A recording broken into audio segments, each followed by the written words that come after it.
주요 7개국 G7 정상회의가 일본 히로시마에서 시작됐습니다. 의장국인 일본 초청을 받은 윤석열 대통령도 히로시마에서 정상외교를 이어가고 있습니다. 현장에 나가 있는 취재기자 연결합니다. 구아림 기자. 네, 일본 히로시마에 나와 있습니다. 제 뒤로 2차 세계대전의 상징물이기도 한 이 원폭돔이 보이실 텐데요. G7 정상회의로 인해 이 원폭돔이 있는 히로시마 평화공원 주변이 통제된 상태입니다. 이번 정상회의에 참관국 정상 자격으로 참석하는 윤석열 대통령은 오늘 오후 3시 30분쯤 히로시마에 도착했습니다. 4일간 기시다 후미오 일본 총리를 비롯해 각국 정상들과 양자회담이 줄줄이 예정돼 있습니다.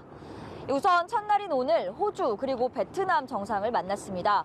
윤 대통령은 앤서니 앨버니지 호주 총리와 판민진 베트남 총리를 차례로 만나 국제 정세와 경제 협력 방안 등을 논의한 것으로 알려졌습니다.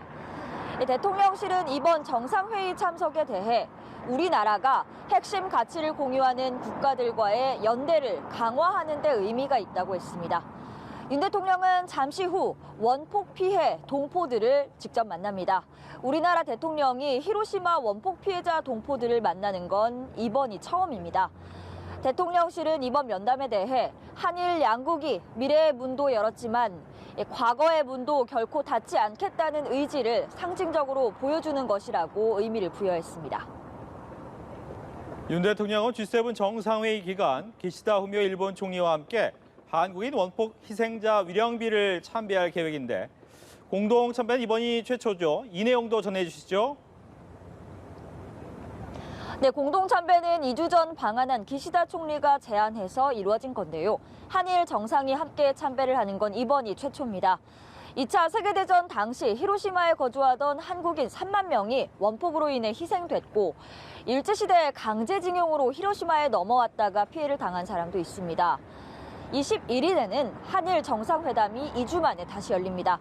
한일 셔틀 외교가 복원됐음을 단적으로 보여주는 만남인데요.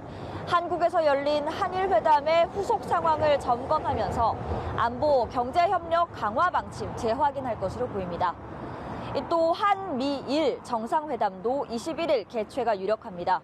한미일은 북한 핵미사일 위협과 영내 공급망 불안정, 또 에너지 위기 등 공동 과제에 대한 대응 방안을 논의할 것으로 보입니다. 또 6개월 전 한미일 정상회담의 푸놈펜 성명에 포함된 북한 미사일 경보 정보 실시간 공유를 실행하기 위한 방안도 협의할 것으로 보입니다.